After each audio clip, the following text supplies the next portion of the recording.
కట్టుబాటు మన భవిష్యత్తు పట్ల ఆయనకున్న నిబద్ధతను స్పష్టంగా చూపుతుంది. మరి ఇప్పుడు ఆలస్యం చేయకుండా ప్రజల మనసును గెలుచుకున్న నాయకుడు, యువతకి మార్గదర్శకుడిగా మారిన శ్రీ నారా లోకేష్ గారిని మాట్లాడవలసిందిగా కోరుకుంటున్నాము.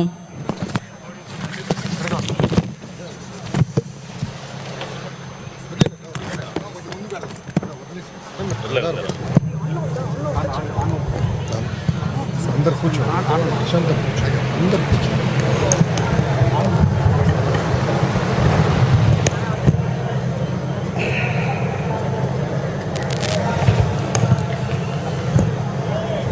జై భవానీ, జై భవానీ, జై భవానీ.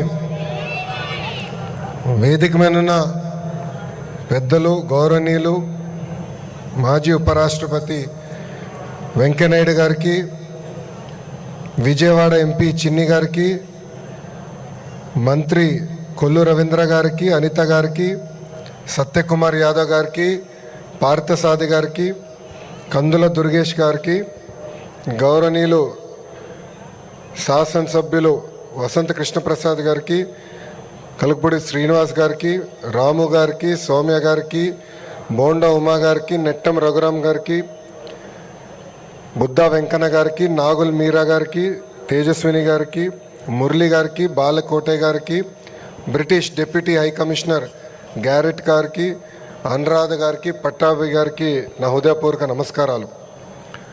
రాష్ట్ర ప్రజలందరికీ దసరా శుభాకాంక్షలు.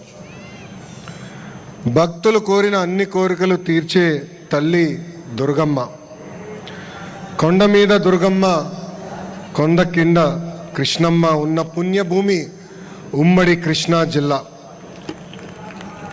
విజయవాడ పేరులోనే విజయం ఉంది. దుర్గమ్మ తలుచుకుని ఏ పని ప్రారంభించినా అది సక్సెస్ అవుతుంది. వెంకయ్యనాయుడు గారిని చూసి పెరిగిన వాడిని. అంటే ఒక పట్టుదల, ఒక కమిట్మెంట్ ఉంటే ఏమన్నా సాధించచ్చన్న నిజ స్వరూపం గౌరవనీయులు వెంకయ్యనాయుడు గారు. ఆంధ్ర యూనివర్సిటీలో స్టూడెంట్ లీడర్గా అక్కడి నుంచి ప్రయాణం ప్రారంభించిన వ్యక్తి, శాసనసభ్యుడిగా, కేంద్రంలో మంత్రిగా, భారతదేశానికి ఉపరాష్ట్రపతిగా చేస్తాం జరిగింది. తెలుగు భాష కాపాడడానికి అహర్నిశలు పోరాడిన వ్యక్తి వెంకయ్యనాయుడు గారు. ఆయన పోరాటం వల్లనే ఈరోజు ఆంధ్ర రాష్ట్రంలో గవర్నమెంట్ ఆర్డర్స్ అన్ని కూడా తెలుగు భాషలో ఇస్తాం జరుగుతుంది. నాయుడు గారు ఒక పని అనుకుంటే అది అయ్యే వరకు ఆయన వదిలిపెట్టారు. నాయుడు గారిపై మాటలతో కానీ లేదంటే వాదనలో గెలిచిన వారు ఎవరు ప్రపంచంలో లేరు. మేము ఎవరు మాట్లాడినా 10 నిమిషాల తర్వాత బోర్ అనిపిస్తుంది. కానీ వెంకయ్యనాయుడు గారు మటుకు గంట సేపటి ఉపన్యాసం ఇచ్చినా చాలా సరదాగా ఆడియన్స్ అందరినీ మాటలతో కానీ లేదంటే వాదనలో గెలిచిన వారు ఎవరు ప్రపంచంలో లేరు. మేము ఎవరు మాట్లాడినా 10 నిమిషాల తర్వాత బోర్ అనిపిస్తుంది. కానీ వెంకయ్యనాయుడు గారు మటుకు గంట సేపటి ఉపన్యాసం ఇచ్చినా చాలా సరదాగా ఆడియన్స్ అందరినీ నవ్విస్తూనే ఉంటారు. ఆయన వాస్తవంగా ఆయన ఏజ్ ఒక నంబర్ మాత్రమే. ఆయన స్పీడ్ చూసి ఈరోజు కూడా నేను అసూయపడుతున్నా. ఎప్పుడైనా చూసినా పని పని పని తప్ప వేరే ఆలోచనలో వెంకయ్యనాయుడు గారికి ఉండదు. నేను చాలా సందర్భాల్లో చెప్పా, గౌరవ ముఖ్యమంత్రి గారితో స్పీడ్లో పోటీ పడాలనుకుంటున్నా, ఇప్పటికీ నా వల్ల అవట్లేదని. అదే పరిస్థితి ఇప్పుడు గౌరవ వెంకయ్యనాయుడు గారితో కూడా ఉంది. స్వర్ణ భారతి ట్రస్ట్ ద్వారా వైద్యం, విద్య, స్కిల్ డెవలప్మెంట్ పెద్ద ఎత్తున ఆయన ప్రోత్సహిస్తున్నారు. వాజ్పేయి గారు కానివ్వండి, అద్వానీ గారు కానివ్వండి, మోడీ గారితో కూడా పనిచేసిన గొప్ప నాయకుడు గౌరవనీయులు వెంకయ్యనాయుడు గారు. ఈరోజు సొసైటీ ఫర్ వైబ్రెంట్ విజయవాడ ఆధ్వర్యంలో విజయవాడ ఉత్సవాలు మనం నిర్వహించుకుంటాం జరుగుతుంది.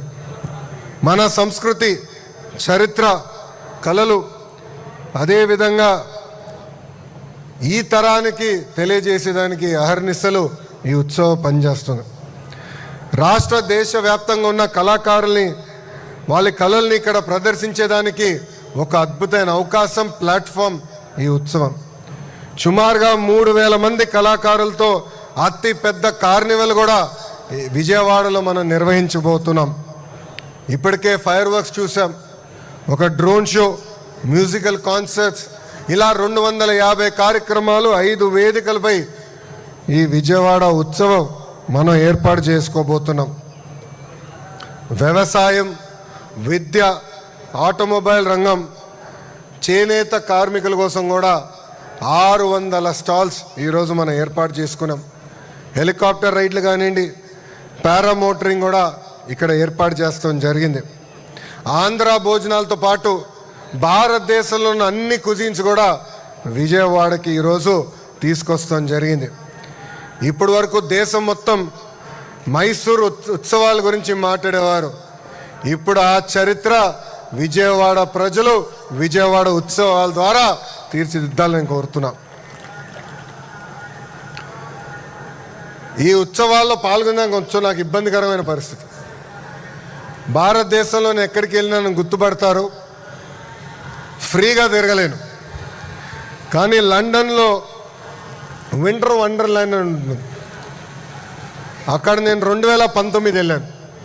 దశాబ్దాలుగా అద్భుతంగా అక్కడ నిర్వహిస్తాం జరిగింది. సో ఇక్కడున్న ఆర్గనైజర్స్ అందరు నేను కోరుతున్నా, ఇది కేవలం వన్ టైం వండర్గా కాకుండా ప్రతి సంవత్సరం అద్భుతంగా నిర్వహించాలని వాళ్ళని నేను కోరుకుంటూ, ఇదొక పర్మనెంట్ అట్రాక్షన్గా ఉండాలి. టూరిజంని పెద్ద ఎత్తున ప్రోత్సహించాలి. అమరావతి పనులు కూడా వేగంగా జరుగుతున్నాయి. అందుకే విజయవాడ కేంద్రంగా ఒక కల్చరల్ ఫెస్ట్గా ఇది మారాలని ఆర్గనైజర్స్ అందరు నేను కోరుకుంటూ, ప్రభుత్వం పరంగా మా సహకారం ఎప్పుడు మీకు ఉంటుంది. ప్రత్యేకంగా విజయవాడ ఎంపీ చిన్ని గారిని నేను అభినందిస్తున్నా. ఎందుకంటే ఆయన నాకు వచ్చి నన్ను కలిసి ఈ కార్యక్రమం ఏర్పాటు చేస్తున్నప్పుడు నేను నవ్వుకున్నా, ఇది అవుతుందా, ఇది సాధ్యమా అని. సాధ్యం చేసి చూపించారు. ఈ వేదికగా ఆయనకి ప్రత్యేకంగా నేను అభినందనలు కూడా తెలుపుకుంటూ, మీ అందరు తెలుసు పొద్దున ఎండగా ఉంటుంది, రాత్రి గట్టిగా వర్షాలు పడుతున్నాయి. వాతావరణంలో కూడా చాలా మార్పులు వచ్చినాయి. మేము కూడా నది కట్టుపక్కన మెగా డిఎస్సి ఏర్పాటు చేయాలంటే ఇబ్బంది పడ్డాం. జై హింద్, జై హింద్, భారత్ మాతాకి, భారత్ మాతాకి. అందరికీ నమస్కారం. ఈ కార్యక్రమం జయప్రదం అవ్వాలని ఈ సభాముఖంగా నేను కోరుకుంటూ, నాకు ఇంత అద్భుతమైన అవకాశం ఇచ్చిన మీ అందరికీ పేరు పేరున నా ఉదయపూర్వక ధన్యవాదాలు తెలుపుకుంటూ మీ అందరి దగ్గర నుంచి సెలవు తీసుకుంటున్నా. అందరికీ నమస్కారం. జై హింద్. గట్టిగా చెప్పాలి, జై హింద్, జై హింద్, భారత్ మాతాకి, భారత్ మాతాకి.